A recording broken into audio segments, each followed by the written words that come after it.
Hi നമസ്കാരം. ഇന്ന് ഉച്ചയ്ക്ക് കൂട്ടാനായിട്ട് ഉണക്കച്ചെമ്മീനായിരുന്നു കേട്ടോ കറി വെച്ചത്. അപ്പോൾ വൈകിട്ട് എന്തെങ്കിലും ഒരു തോരൻ വെക്കണം എന്നായിരുന്നു ഐഡിയ. അപ്പോൾ മുരിങ്ങ നോക്കിയപ്പോൾ നല്ല ഹൈറ്റിലാട്ടോ, മുരിങ്ങയില പൊട്ടിക്കാൻ പറ്റുന്നില്ല.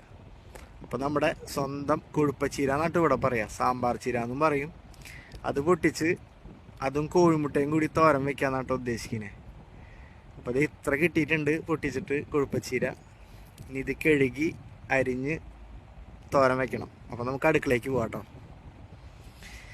അപ്പോൾ നമ്മുടെ തോരൻ റെഡി ആയിട്ടുണ്ട്, കാണിച്ചു തരാം കേട്ടോ. കണ്ടോ, നല്ല അടിപൊളിയായിട്ട് കൊഴുപ്പച്ചീരയും കോഴിമുട്ടയും കൂടിയിട്ടുള്ള തോരൻ റെഡി ആയിട്ടുണ്ട് ഇവിടെ. ഇപ്പം ഇന്ന് രാത്രിക്കത്തെ സ്പെഷ്യൽ ഇതാണ് കേട്ടോ. കണ്ടോ, കടുക് പൊട്ടിച്ചിട്ടുണ്ട്, ഉണക്കച്ചെമ്മീൻ കറിയുണ്ട്, ഒപ്പം തന്നെ ഈ തോരനുമാണ് ഇന്നത്തെ രാത്രിക്കത്തെ നമ്മുടെ കൂട്ടാൻ കേട്ടോ. അപ്പം ശരി, ഓക്കെ. എല്ലാവരും ഫുഡൊക്കെ കഴിച്ച് ഹാപ്പി ആയിട്ടിരിക്കുക. ഇവിടെ മഴ പെയ്യാനുള്ള സാധ്യത ഉണ്ട് കേട്ടോ.